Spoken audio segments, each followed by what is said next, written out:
할렐루야. 오늘 말씀 제목은 부활생명 공동체입니다. 교회 소식에서 전한 대로 지난주 4월 1일 부활주일부터 5월 20일 성령 강림주일까지는 한국 구세군의 50일 전도운동 기간입니다. 영상을 잘 보셨죠? 또 교회력으로 볼 때 이 기간은 성령 강림주일까지 계속해서 무슨 기간이죠? 부활절이죠. 부활절, 오늘이 둘째 주일, 다음이 셋째 주일, 계속해서 부활절기를 우리가 지내고 있습니다. 그래서 4월 한 달 동안 우리가 사도행전 본문 말씀을 가지고 교회력에서 전한 사도행전 본문을 가지고 부활하신 예수님을 통해서 부활 생명을 이루어가는 초대교회의 모습을 살펴보기를 원합니다. 오늘 32절 말씀 우리 다 같이 함께 읽겠습니다. 32절. 믿는 무리가 한 마음과 한 뜻이 되어 모든 물건을 서로 통용하고 자기 재물을 조금이라도 자기 것이라 하는 이가 하나도 없더라. 아멘. 놀라운 말씀이죠. 하나도 없더라.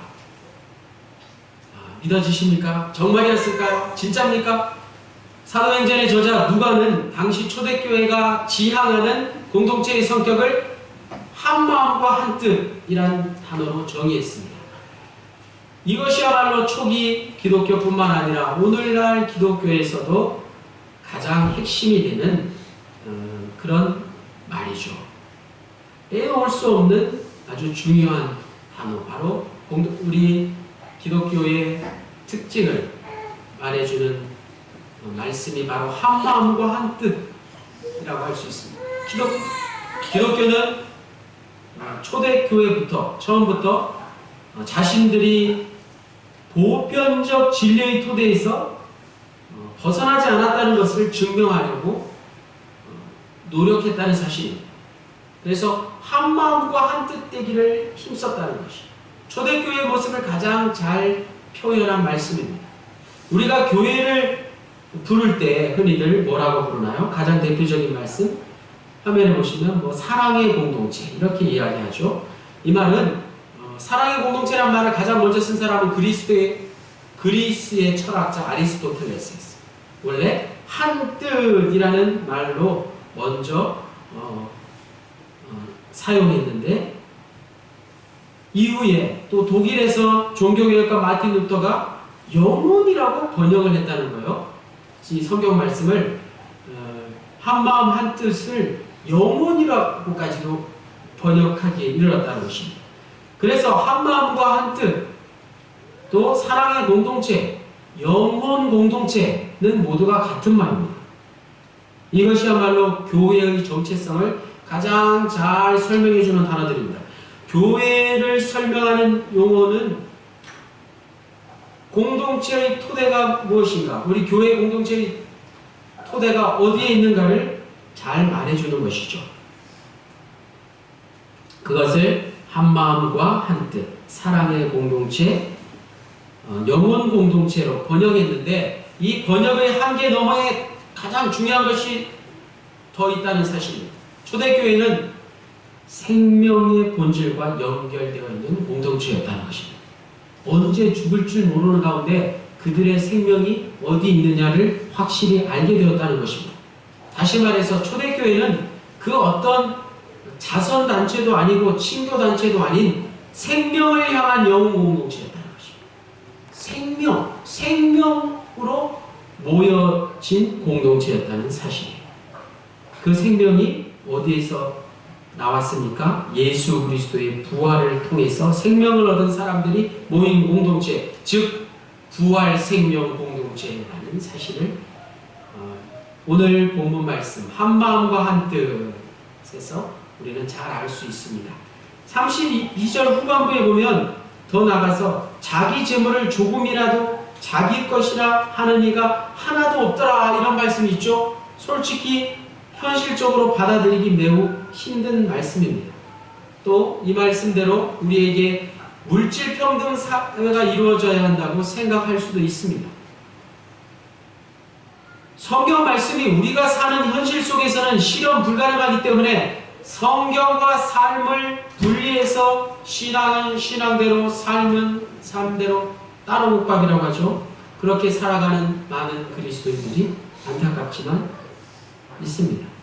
그런데 중요한 것은 오늘 본문 말씀을 통해서 우리가 성경이 말하고자 하는 진실을 바로 알고 우리의 삶 속에서 그 진리를 드러내야 한다는 사실입니다. 오늘 우리가 초대교회의 공동체 의식을 잃어버리는 가장 큰 원인이 무엇입니까? 바로 이런 것들입니다. 오늘날 교회는 많은데 각자의 교회가 왜 한마음 한뜻 공동체 되기가 그렇게 힘이 드는 것일까요? 사람이 한두 명씩 모이다 보면 점점 많아져서 큰 교회를 이루고 서로의 친교와 친목을 다지면서 또 구호, 착한 일을 하고 선한 일을 하지만 그것이 교회의 사명은 아니라는 것입니다. 교회의 본질은 아니라는 것입니다. 초대교회의 본질은, 초대교회의 모습은 오늘 본문에 분명히 말씀하고 있는 것처럼 크건 작건 간에 생명을 나누는 공동체였다는 것을 우리는 먼저 알아야 할 것입니다. 그 생명이 바로 부활하신 예수 그리스도로 말미암은 것입니다. 오늘 보면 33절에서 34절 말씀은 가난한 공동체에 대해서 우리에게 말씀해 주고 있습니다. 33절 말씀 같이 읽겠습니다. 사도들이 큰 권능으로 주 예수의 부활을 증언하니 우리가 큰 은혜를 받아. 권능과 부활과 은혜에 대한 말씀이 나오고 있습니다. 바로 앞장인 사도행전 3장에 보면 성전 미문에 앉아있던 나면서부터 못 걷게 된 일을 베드로와 요한이 기적과 같이 일어나 걷게 하는 권능의 그런 치유 사역이 나오고 또 그 이후에 계속해서 사도들이 예수님의 부활을 증언할 때 그들을 통해서 생명과 진리의 은혜를 듣고 보고 경험한 많은 사람들에게 놀라운 일들이 계속해서 일어나고 있습니다. 오늘 본문에 일어난 그 놀라운 일은 무엇일까요? 오늘 본문 사도행전 4장 32절에서 35절까지의 또 놀라운 일이 일어났으니 그것은 바로 초대교회에 모인 사람들에게 가나안에 대한 의미가 달라졌다는 것입니다. 34절에 그 중에 가난한 사람이 없으니 라고 분명히 증언하고 있습니다. 초대교회 교인들에게 정말 가난한 사람이 한 명도 없었을까요? 초대교회 교인들의 모습을 보자면 사도가 된 예수님의 제자들은 이미 고향을 떠나고 직업을 버린 사람들이었기 때문에 재산이 없고 돈이 많지 않은 사람들이었습니다. 또 그 당시 초대교회에 몰려든 사람들은 대부분 이방인들, 일용직 노동자와 연약한 여인들이었던 것이죠. 지금처럼 헌금을 일정하게 제도화하지 않았던 때라 예산이 풍족한 교회는 분명 아니었습니다. 세계 선교 여행 중이던 바울이 예루살렘 교회를 위해서 몇 차례나 구제 헌금을 모금한 사실만 보아도 초대교회의 형편이 어떠했는지 우리는 잘 알 수 있습니다. 가난했던 거죠. 우리가 아는 상식으로는 매우 가난한 교회였습니다. 그럼에도 불구하고 그들은 가난을 탓하지 않았다는 사실입니다. 오늘 본문이 말하고 있는 것은 초대교회가 실제로는 가난했음에도 불구하고 놀랍게도 그 중에 가난한 사람이 없다고 증언하고 있는 것입니다. 왜 그럴까요? 어떻게 된 일일까요? 지금 우리가 생각하고 있는 가난이라는 개념을 바꾸어 보면 가능한 일입니다. 여러분 가난하십니까? 아니면 부유하십니까? 행복과 마찬가지로 가난이라는 기준을 어디에 놓느냐에 따라서 최소한의 생존만으로도 가난한 사람이 한 사람도 없다는 말은 오늘 본문의 말씀은 결코 틀린 말이 아닙니다. 오늘날에도 강대국보다 약소국의 행복지수가 높다는 연구 결과가 있습니다. 또 자발적 수행을 선택한 사람들, 그들이 실제로는 무소유지만 자신들을 결코 가난하다고 생각하지 않는 것과 같은 이치입니다. 세상에 많은 사람들이 자녀를 열심히 공부시켜서 돈과 권력을 얻도록 그렇게 뒷바라지 하는데 열을 올리고 있습니다. 세상이 그토록 뛰어난 과학과 기술과 또 많은 것들이 최첨단을 달리지만 여전히 세상에 빈곤한 사람은 있습니다.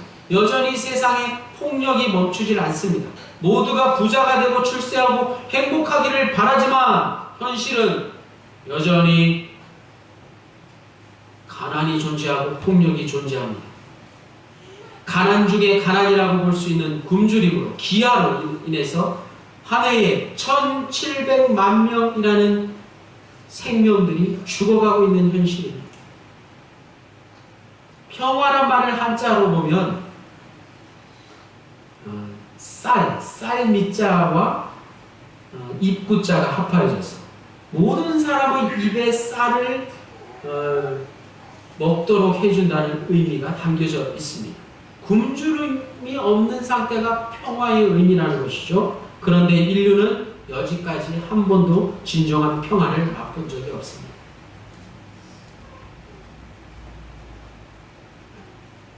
오늘 35절 말씀 부활생명 공동체에 대한 말씀을 다 같이 함께 읽겠습니다. 시작. 사도들의 발 앞에 두매 그들이 각 사람의 필요를 따라 나누어 주리라.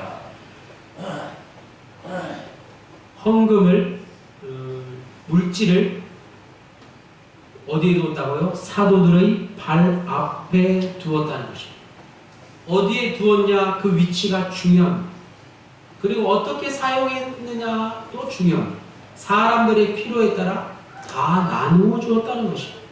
초대교회는 진정 물질을 어떻게 사용하면 되는가를 오늘 우리에게 물질을 어떻게 사용하였는가 우리에게 잘 보여주고 있습니다. 초대교회에 모인 무리가 사랑의 나눔의 실천을 위해서 마련한 헌물을 사도들의 발 앞에 두었다는 것은 원문에 보면 사도들의 발 아래 내려놓았다는 것은 본문 속의 사람들, 초대교회 교인들은 물질이 있어야 할 위치가 사람의 발 아래였다는 것을 잘 알고 있었다는 것입니다. 이와 같이 믿음이란 바른 위치를 설정하는 것입니다. 인간의 삶은 하나님의 관계와 이웃의 관계 그리고 물질의 관계 속에서 이루어져 가고 있습니다. 따라서 하나님과의 관계, 이웃과의 관계, 물질과의 관계를 어떻게 설정하느냐에 따라서 우리의 삶의 내용과 질과 결과가 달라지는 것입니다. 안타깝게도 많은 사람들이 물질의 위치를 사람의 머리 위에 올려놓고 살아갑니다. 물질이 사람의 머리 위에 올라가게 되면 사람은 비인격적인 물질에 사로잡혀 노예가 되어버리고 마는 것입니다. 물질에는 당연히 인격이란 있을 수 없습니다. 그런 비인격적인 물질을 머리로 삼고 그것을 바라보며 살아가고 있으니 그 사람 자신이 바로 비인격적인 존재가 될 수밖에 없는 것입니다. 그런 사람은 어쩔 수 없이 비인격적인 물질을 위해서 쫓아가며 하나님과 사람을 도구로 삼는 그러한 인생을 살 수밖에 없는 것입니다. 참된 믿음의 사람은 물질이 아니라 하나님을 머리 위에 놓고 모시고 사는 사람들입니다. 하나님을 머리에 두고 삶으로 하나님의 인격의 지배를 받는 사람들입니다.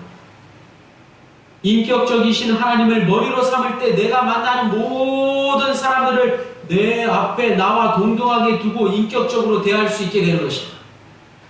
하나님을 머리에 삶은 자에게 사람이란 더 이상 경배의 대상이 아니요 욕망의 대상도 아니 내가 사랑해야 할 형제 자매인 것입니다.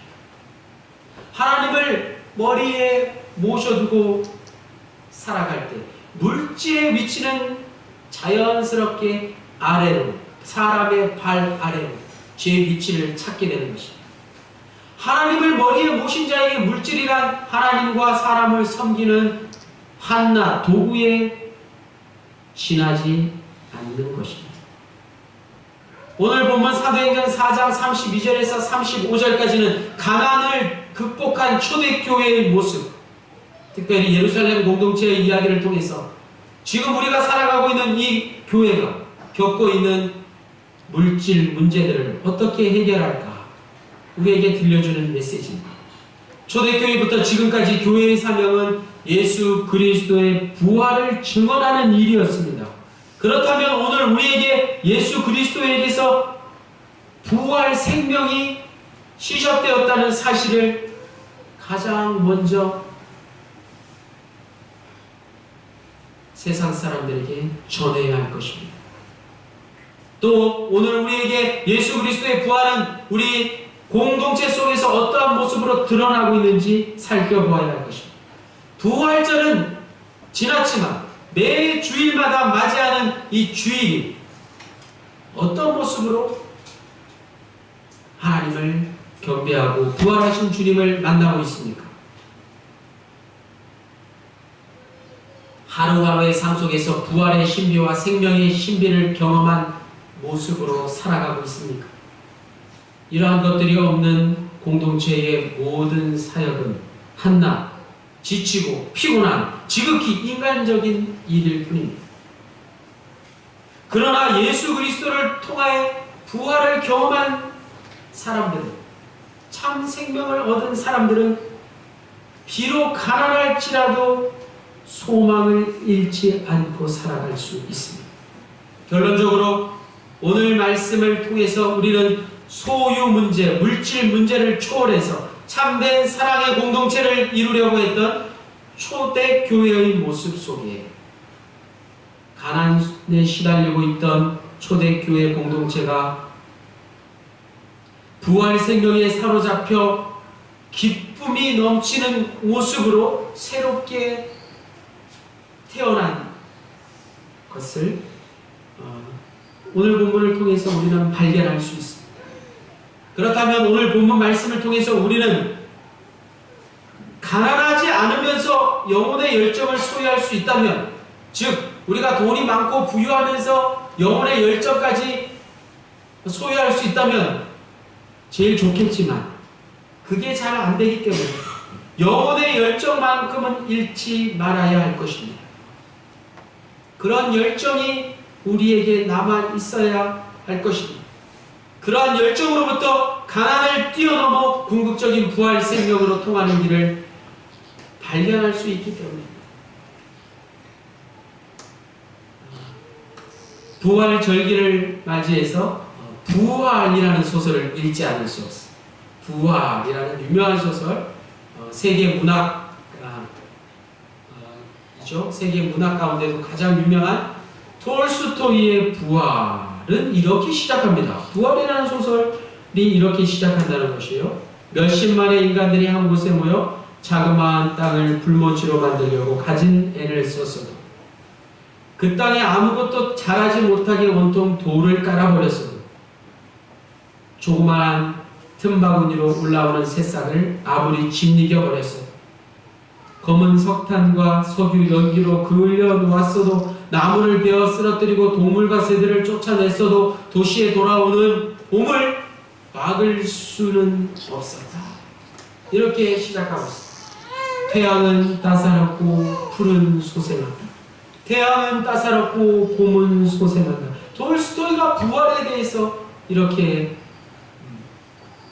말하고 있습니다. 부활이라는 소설을 이렇게 톨스토이가 시작하고 있습니다. 톨스토이의 말처럼 어떤 것으로 막으려고 해도 부정할 수 없고 막을 수 없는 것, 그것이 바로 새 생명의 부활이라는 사실. 새 생명의 부활은 여전히 오늘 우리에게 존재한다는 사실. 부활 절기를 당하여서 부활을 설명할 때 설교자의 입장에서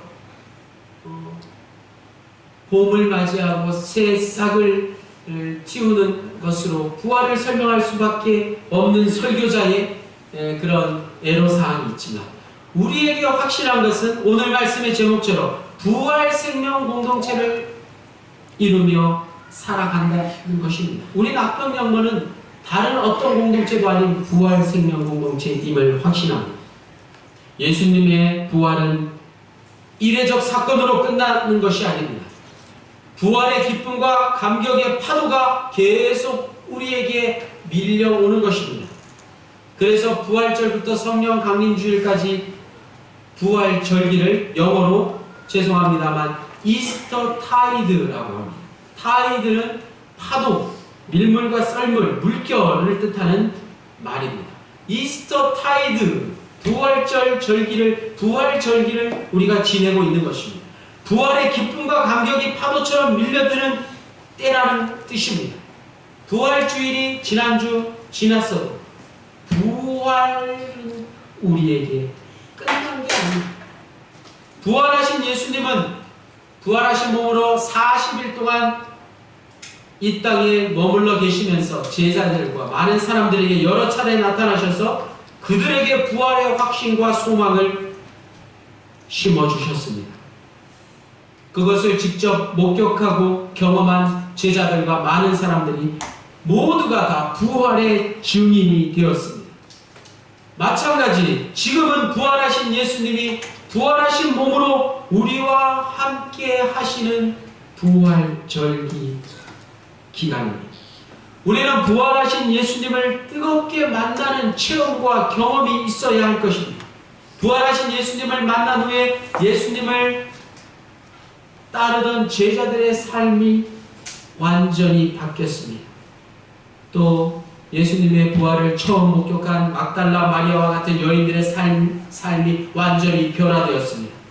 의심 많던 도마는 모든 의심을 버리고 부활의 증인이 되어 순교에 이르렀습니다. 엠마오로 향하던 두 제자의 인생의 방향이 완전히 바뀌어버렸습니다.